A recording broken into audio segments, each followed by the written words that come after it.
அன்பான மக்களே, நம்மளோட மகாநதி மகாநதி அப்படின்னு போட்டு வந்தாலே ஏதோ ஒன்று இருக்குது அப்படிங்கிறதான் எடிட்டர் சைட்லேருந்து செம்ம போஸ்ட் போட்டிருக்காங்க. என்ன அப்படின்னு சொல்லி பார்த்தீங்க அப்படின்னா, மெடிக்கல் ஷாப்லேருந்து அந்த கிட்டு வாங்கிட்டு வந்திருக்காங்க. ப்ரெக்னன்சி கிட்டு, அந்த கிட்டு வாங்கிட்டு வந்திருக்காங்க. அதை காவேரி கையில் வச்சுக்கிட்டு மாடிப்படியில் ஏறி போகிறாங்க.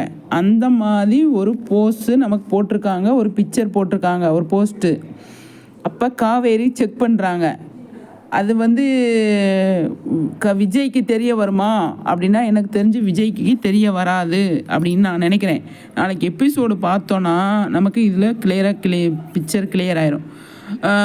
காவேரி விஜய்க்கு தெரியாமே வச்சுருப்பாங்க அப்படின்றத என்னோடய மைண்ட் செட்டு சொல்லிக்கிட்டே இருக்குது. ஆனால் இது எந்த மாதிரி வச்சுருக்காங்க அப்படின்னு சொல்லி பார்க்கலாம். கொஞ்சம் நாளைக்கு இழுப்பாங்க இல்லையா.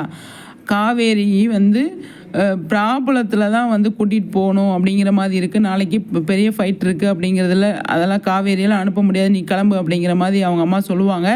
இந்த ஒரு விஷயத்தை ப்ரெக்னன்சி இந்த விஷயத்தை வச்சு மட்டும்தான்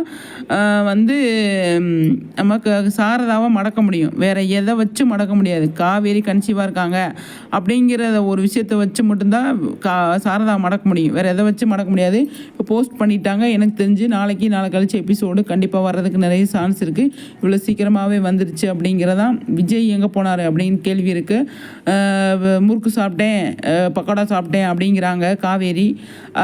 அந்த இடத்துல வேறு ஒன்றும் சொல்லலை. பார்க்கலாம் எந்த மாதிரி கொண்டு போகிறாங்க அப்படின்னு சொல்லிட்டு. செம்மையாக போயிட்டுருக்குங்க. பார்ப்போம். ட்ராக்கை மாற்றிட்டாங்க.